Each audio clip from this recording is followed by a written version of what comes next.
Good afternoon. Thanks for joining us. I thought what I'd do is give you a quick update on impeachment after our luncheon meeting this morning. And by our luncheon meeting, or this afternoon rather, by our luncheon meeting I mean all the Republican senators met today for lunch, as we always do on a Tuesday. And we talked a little bit about the impeachment procedure. You know, of course, that there are likely to be 2 articles of impeachment. I anticipate that we will receive them sometime late this week, perhaps next week. I don't believe the rumors and the speculation in the media that the House is going to delay or add additional articles. Of course, could be wrong, but I think this is it. There will be a trial conducted in the Senate. That trial will begin either January 2nd or January 6th. We haven't decided yet. I don't know how long the trial will take. My guess is a minimum of 2 weeks. Could last 4, 5, or 6 weeks.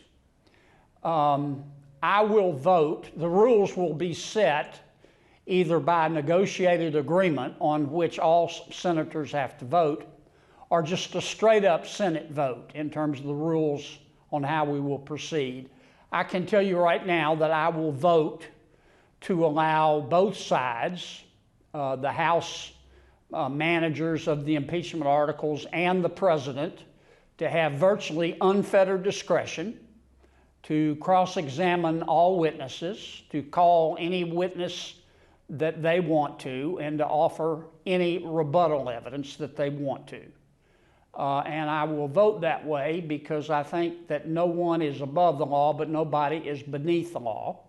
And I've been very disappointed at the absence of due process in the House of Representatives. What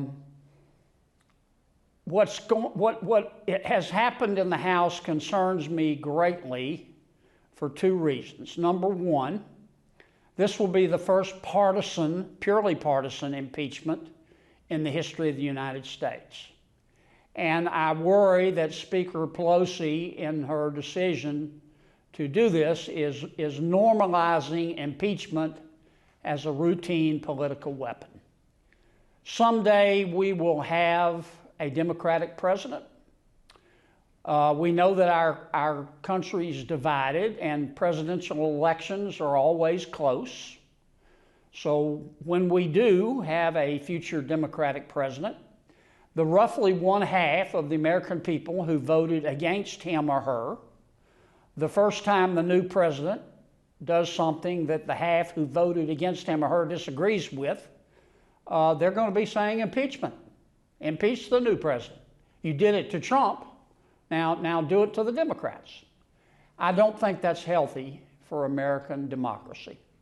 The second concern I have about the House proceedings is that they're rigged. They're rigged as a carnival ring toss, as I have said before. The president has not been allowed to examine any of the witnesses against him. He's not been allowed to call witnesses. He has not been allowed to offer rebuttal evidence. Toward the end, Speaker Pelosi and some of the other leadership said, now, after all the damage has been done, you can come participate. But at that juncture, I think it's pretty clear that the cow was out the barn. If I were a prosecutor and I were prosecuting one of you for a felony, and I went to a federal judge and said, look, judge, we know that he's guilty, so let's save time here. I would like you to give me an order that the defendant can't call witnesses, the defendant can't offer rebuttal evidence, the defendant can't cross-examine my witnesses. In fact, I don't even want the defendant's lawyer to be able to attend court. If I ask a federal judge for an order like that, I would end up either in handcuffs or a straitjacket. We will do it differently in the Senate, and we will afford both sides due process.